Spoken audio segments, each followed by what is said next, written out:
anúncio surpreendente de Donald Trump de que ele toma hidroxicloroquina. And you are in this vulnerable population. It will kill you. I cannot stress enough. This will kill you. So again, whatever benefits the president says this has, and certainly it has had.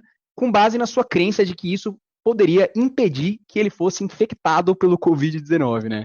E uma crença que a gente deixa claro que não é apoiada por evidências científicas sérias, muito pelo contrário, né?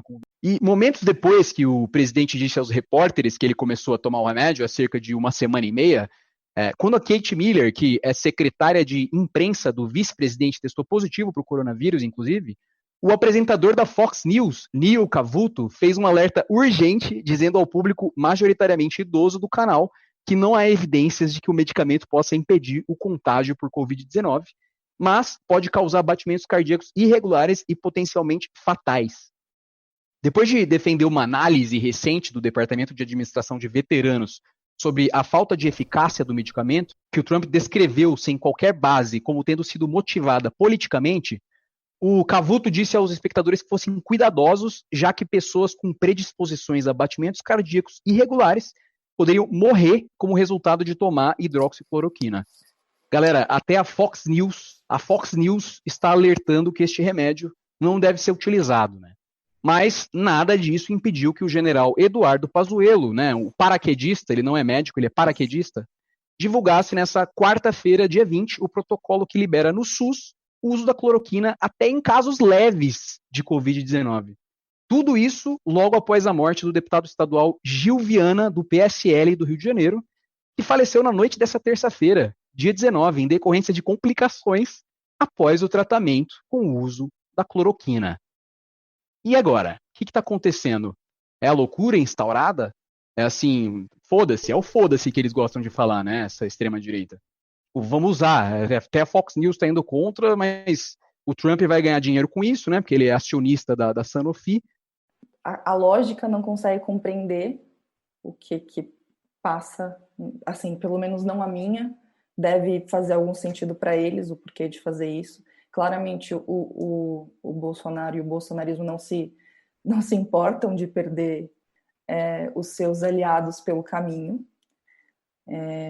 Então, por exemplo, não imagino ele mudando de opinião porque um deputado tomou a cloroquina e morreu, sabe? Tipo, e não importa, ele vai perdendo, ele vai dobrando a aposta, que se morrer, que morra logo e que a gente não achate a curva para acontecer logo tudo, para a economia voltar a girar. É todo um raciocínio que não faz sentido, porque não vai dar tudo certo, mesmo se a economia voltar o mais rápido possível, cara, não tem como.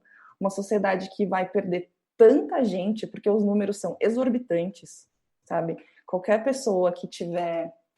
E isso é um problema, sabe? Que eu fiquei pensando muito aqui para conversar com vocês. O acesso à informação, infelizmente, ele é muito restrito. Tem muita gente que se informa por WhatsApp, sabe? Então, a fala de uma autoridade, ainda mais nesse cenário que as pessoas muitas vezes não conseguem ler um gráfico e entender o que vai de fato acontecer, mas às vezes não conseguem nem acessar esse gráfico, não tem nem acesso aos sites de notícia confiável e são informados através do WhatsApp, sabe? Então, a situação é extremamente séria, temos um maluco na presidência e não vejo melhora possível enquanto ele estiver lá. Não consigo imaginar que ele vá em nenhum momento retirar as cartas e ele vai sempre dobrar, porque não é possível, ele já ultrapassou todos os limites. Com relação a esse negócio dessa insistência, né, da cloroquina, e me parece que essas pessoas elas estão com um discurso muito bem alinhado, né? Porque eles ficam dentro desses grupos de WhatsApp e a gente sabe alguma coisa ou outra que vaza e tudo mais, né? Mas O que mais? O que mais acontece nesses grupos de WhatsApp bolsonaristas? E vem lá de cima, né? Desde os Estados Unidos, essa questão do Trump com a cloroquina. Porque, gente, me parece que claramente está acontecendo um movimento, na minha visão, e eu posso estar até viajando aqui, eu não li a respeito disso, nada, mas essa é a impressão que eu tenho.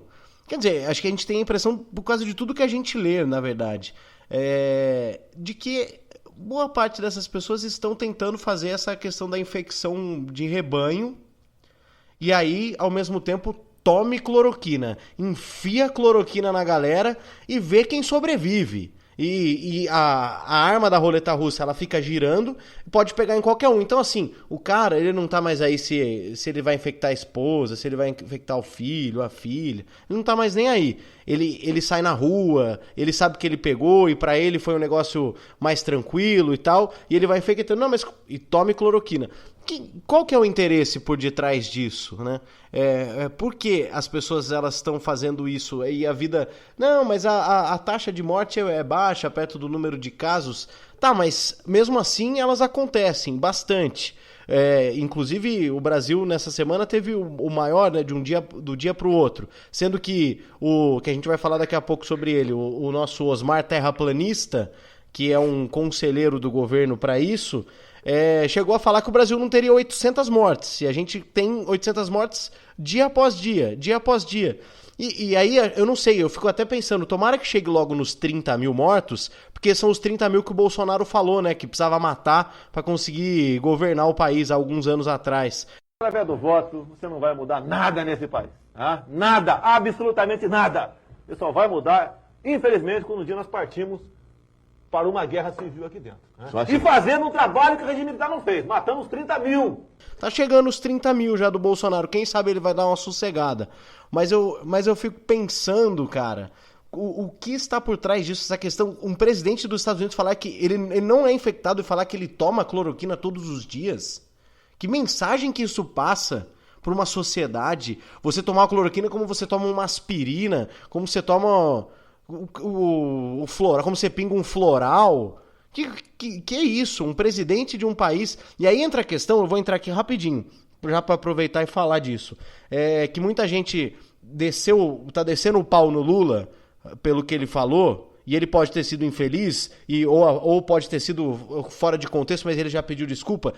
Dar uma palavra para explicar, sabe, que depois de tão menosprezado no Brasil, o SUS, desde a sua criação em 88, no auge da crise que a gente começa a descobrir a importância de uma instituição pública que cuida da saúde. Foi isso que eu tentei dizer e utilizei uma frase totalmente infeliz, uma frase que não cabia. Gente, uma coisa, o Lula, ele é ex-presidente do país. Quem se importa com o Lula é você aí na sua casa. É você tuiteiro de internet, é você jornalista isentão. Eu sou fã do Lula, eu sigo o Lula, eu vejo lá o que ele fala, eu gosto ou não gosto e tudo mais. Você que não é fã, por que você está tão preocupado com o que um ex-presidente fala? Ele tem importância? Claro que ele tem importância. Mas vamos lembrar também para você que leva tanto em consideração a palavra de uma pessoa que tá para ser condenada ou já foi condenada de alguma forma. Então por que é tão importante a palavra de um presidiário, como eles gostam de falar? Por que fazer todo esse alarde em cima do Lula, sendo que ele não é um chefe de Estado? Um chefe de Estado hoje que tem responsabilidades na fala. O Lula ele foi infeliz na fala dele, e aí as pessoas vão descer o pau no Lula e vão fazer esse comparativo, bolsonarismo, lulismo, olha como é igual, e aí fica todo mundo oriçado, né? Nossa, tendo orgasmos de poder falar mal do Lula, ainda mais agora que tá todo mundo falando mal do Bolsonaro, já fala mal dos dois, e aí fica essa coisa assim, maravilhosa, do isentão, dessa ambivalência, e enquanto isso o país está indo pra vala, pro buraco por conta de um fascismo totalmente já impregnado, né, na nossa bandeira. Tanto que a nossa bandeira foi sequestrada por essas pessoas, né, por esses fascistas.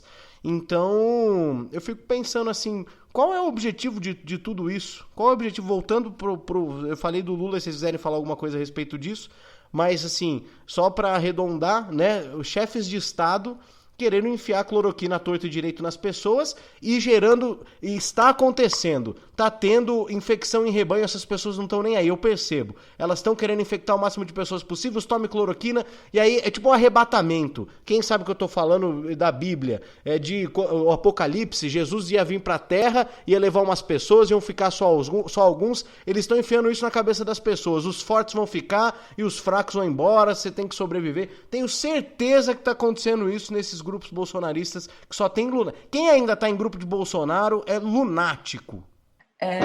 Eu tenho, de certa forma, um desprazer de morar com um bolsonarista, né? Nossa. Meu Deus. E várias vezes eu acordo ouvindo ele áudios ai, gente, e aí o momento que eu exponho. Quando teve a primeira movimentação durante a pandemia, ali na frente do palácio, ele estava feliz, ele estava com um brilho nos olhos. Eu fico sem conseguir entender, tenho muita dificuldade, é algo que dói, tipo, eu fico realmente triste e deprimida com isso. E eu não consigo ver nele, assim, simplesmente uma maldade. Eu acho que a identidade dele, enquanto esse homem que estava há tanto tempo sendo calado pelos progressistas e que estava ali sendo silenciado, e aí ele encontra um grupo, que é esse grupo de pessoas que se manifestam dentro de carro, sabe? É realmente um símbolo que diz muito, né? Você ir para uma manifestação dentro de um carro. É realmente você se entender como que talvez o seu espaço de liberdade seja maior do que o espaço de liberdade do outro. E isso em si é algo muito ruim, né? Só que eu não acho que essas pessoas conseguem se enxergar desse jeito. Eu acho que eles realmente conseguem se enxergar como de bem, sabe? E isso é mais assustador.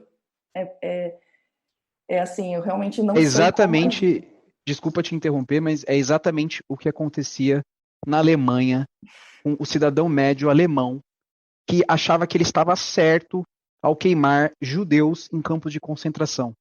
Não eram pessoas que, todos eram psicopatas na sociedade alemã, eles foram induzidos a acreditar que aquilo é realidade pela ignorância, né, pela falta de educação boa, né, uma educação libertadora, uma educação que enfiou essa coisa na cabeça do povo. E, inclusive, né, eu trago aqui a provocação do jornalista João Filho, também do Intercept, citado 2 vezes aqui nesse episódio, sobre o papel da imprensa, né, que acaba dando espaço para figuras como o Osmar Terra, né. Citando um exemplo, durante 3 anos, a Fundação Oswaldo Cruz, a Fiocruz, desenvolveu uma grande pesquisa sobre o uso de drogas no Brasil, que custou 7 milhões aos cofres públicos. Mas o Osmar Terra, que era o então ministro da Cidadania, decidiu engavetar ela e impedir a sua divulgação pela Fiocruz. Até, então, a publicação pelo The Intercept. E a pesquisa indicou que não há epidemia de drogas no Brasil.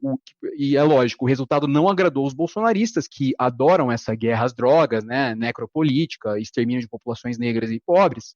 E o Osmar Terra passou a contestá-la de maneira formidável, né? Abrindo aspas.